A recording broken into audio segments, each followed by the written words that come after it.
quero falar com você que começa a caminhar. Resolve ser atleta, começa a caminhar, correr, pega aquele tênis, aquele que está jogado lá no cantinho da sua casa e começa a prática de atividade física. Aí o que acontece? Uma dorzinha na coxa, uma dorzinha na canela, uma dorzinha nas costas e com isso você fica desmotivado ou desmotivada e para a atividade física. Então hoje tem uma reportagem bem bacana que vai te ensinar qual é o tênis ideal. Assim você já começa a praticar atividade física com tudo certinho. As dores serão bem menores, né? Porque uma dorzinha ou outra, quando você começa a se mexer, sempre tem, né? Mas nada que vá prejudicar a sua saúde e você vai conseguir sim fazer a sua caminhada ou corrida corretamente. Rodou. Sabia que o tênis ideal pode te ajudar na hora da prática da atividade física? E eu convidei o Zamboni, que é médico ortopedista, para te ajudar na hora da escolha. Porque hoje a variedade é enorme. Quando a gente chega numa loja, surge a dúvida, né, doutor? É verdade. Entra numa loja hoje, tem um número muito grande de opções e fica difícil a decisão, né, para quem quer começar a praticar uma atividade física, corrida, as caminhadas, na escolha do calçado, né? Antes da gente mostrar uns modelos que a gente separou aqui, doutor, se a gente não tem um calçado ideal, se a gente tem aquele calçado que é duro, o que pode acontecer assim com o nosso corpo? Existem atividades que devem se preconizar um calçado mais adequado para a execução da atividade. Calçado muito duro ou inadequado podem inferir em lesões para as articulações ou algumas outras estruturas. Então, ao iniciar a atividade física, é necessário o equipamento adequado. Assim, a gente evita alguns tipos de lesões. Então, doutor, vamos demonstrar para o pessoal de casa agora, quando chegar na loja, encontrar essa variedade, como identificar o tênis ideal para corrida. Certo. Primeiro, o tênis tem que ter, vamos dizer assim, tem que ser leve, né? Você vai praticar uma atividade que tem repetição de movimentos. Então, se você escolher um calçado muito pesado, ele pode incomodar a partir de uma certa distância. E também, por exemplo, se chover ou tiver molhado, ele vai reter água, né? E vai ficar mais pesado ainda. Então, tem que ser um calçado leve, um calçado flexível, que tenha um amortecimento bom de solado, né?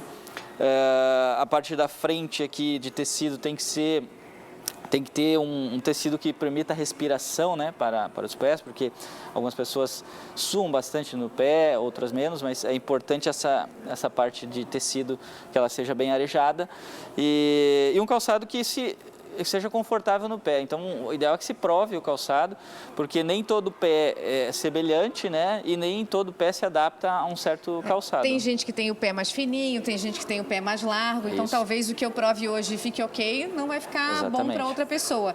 Mas quando você fala de ser flexível, o que a gente tem que fazer? Tem que dar aquela dobradinha?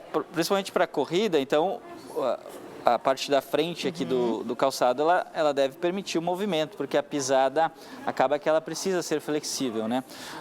O solado deve ter um desenho mais harmônico com o desenho do pé, então aqueles calçados com solado muito reto não são propícios para corridas e atividades físicas de velocidade ou caminhadas.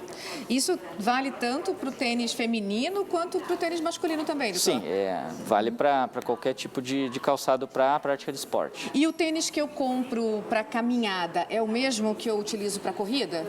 Basicamente o mesmo. Atividades são semelhantes, o que muda é a velocidade de execução, mas o tênis de corrida e caminhada pode ser o mesmo. Se você for para musculação, ele não necessariamente precisa ser um tênis de corrida, pode ser qualquer outro calçado, confortável, claro. Mas se você for com esse tênis para academia, você não pode fazer aquela esteira ou alguma coisa desse sentido, porque você vai estar com o calçado inadequado. Então, se for só para musculação, não precisa ser tão específico em relação à corrida. Entendi, doutor. Dá uma dica agora para quem quer começar a atividade física. A gente sabe que no começo tem aquelas dores pelo corpo, né? Que dica que o doutor dá? Bom, falando no assunto que a gente está comentando, primeiro escolher o equipamento adequado para aquela atividade física. Então, para a corrida, o tênis adequado e outros esportes, ter o equipamento correto. Segundo, orientação de um profissional, um educador físico que comece os exercícios de uma forma gradual.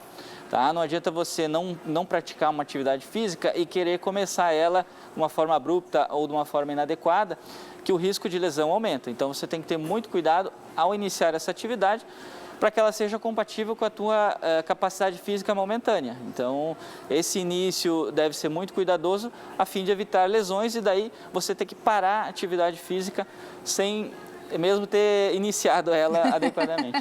E se parar, dá aquele desânimo, então não pode parar não. Tô achando que essa dica que ele deu agora por último foi comigo. Que do nada começou a caminhar 6 quilômetros e foi exatamente o que o doutor falou. Fiquei com bastante dor e tive que parar. Então, não faça como eu. Começa devagar, devagar e sempre. Devagar e depois vai aumentando a intensidade, né? Isso, vai progredindo gradativamente. Assim o teu corpo vai se adaptando, porque não é uma adaptação rápida, demora para o corpo se adaptar a algumas atividades e com isso diminui as chances de lesão e dores e fica uma coisa mais prazerosa, né? Então você dá continuidade, isso que é importante, a continuidade do exercício. O doutor que trabalha nessa área de ortopedia está ali em contato direto com as pessoas que têm muitas dores, né? Isso. A atividade física é trabalhar na prevenção dessas dores. Exatamente, né? E a atividade física é um dos tratamentos para a dor, dos mais efetivos, por sinal. Só que, claro, tem que ser feita de uma maneira correta. Se você fizer de uma maneira inadequada, pelo contrário, você pode evoluir com dor, mas para pessoas que têm dor crônica ou que têm sobrepeso, fibromialgia, eu diria que talvez seja o tratamento de escolha para esse tipo de pessoa que tem esses problemas e que a longo prazo, de uma forma orientada e com continuidade, talvez seja a coisa mais efetiva em relação ao tratamento dessas dores. Então vamos lá, minha gente, bora se exercitar.